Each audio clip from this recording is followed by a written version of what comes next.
안녕하십니까 여러분. 플라톤의 인생 수업, 이게 두 번째 내용에 보면 이런 이야기를 하는 사실을 바라보게 됩니다. 이런 질문이 있어요. 어떤 질문이냐면 이렇게 되어 있습니다. 삶이 괴로울 때, 인생의 파도에 휩쓸릴 때 여러분 이때 뭐 하세요? 애따 모르겠다 하고 그럴 수도 있겠죠, 힘들면. 그런데 플라톤을 통해서 인생의 가르침 하나가 있다면 내 자신에게 질문을 던지자라고 이야기를 하고 있어요. 자기 자신에게 질문을 던지자. 나한테 뭐를 얻을 수 있다고? 어떤 질문이냐면 몇 가지 질문을 예로 들자면 어떻게 험난한 삶을 살아갈 것인가? 지나치게 화를 내지 않기 위해서 어떻게 할 것인가? 예측하지 못한 이 일에 어떻게 처신할 것인가? 어떻게 슬픔에서 벗어날 것인가? 이런 질문들을 자신에게 한번 해보라는 것입니다. 그리고 타인에게 위로받으려 하지 말자. 누군가가 나를 돌볼 거라고 기대하지 말자. 이런 내용이 담겨져 있어요. 왜냐하면 거기서 답을 얻을 수가 없기 때문이죠. 왜 자기 자신에게 질문을 할 필요가 있고 하면 좋은 해답을 얻을 수 있는가? 마르쿠스 아우렐리우스의 명언이 소개되어 있습니다. 이 마르쿠스 아우렐리우스가 했던 말 중에 인간에게 자신의 혼보다 더 조용하고 한적한 은신처는 없다. 그러니까 우리의 영혼이 제일 좋은 은신처가 된다는 거죠. 그래서 자기 자신, 자기의 영혼에게 뭔가를 물어보고 대답을 한다는 사실, 이게 정말 좋다는 겁니다. 인생의 바깥 세상에서 답을 찾지 말자. 정신적으로 힘들고 허기가 질 때마다 자기 자신을 친구 삼아 질문을 던지자. 내가 너를 어떻게 돌봐줄까?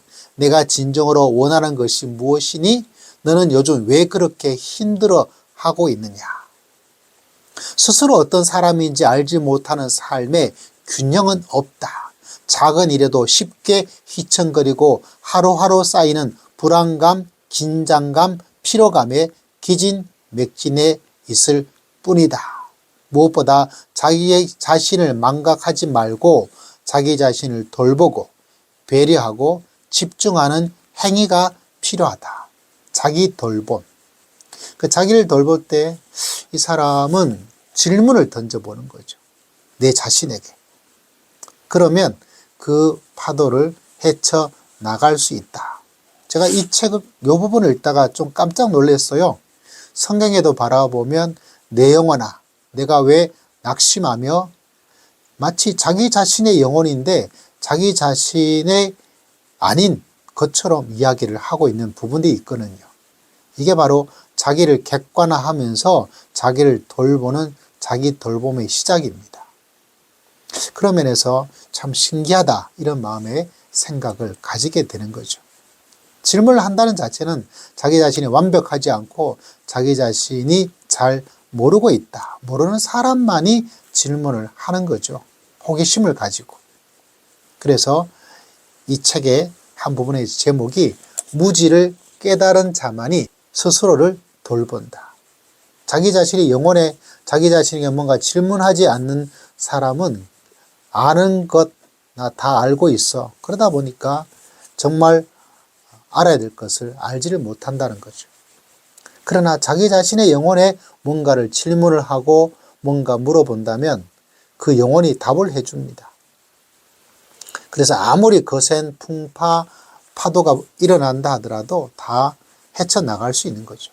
어쩌면 이 시대에 많은 것들이 예전보다 좋았음에도 불구하고 사람의 마음이, 사람의 인생이 좌절하고 넘어지는 것은 내가 참 무지하다.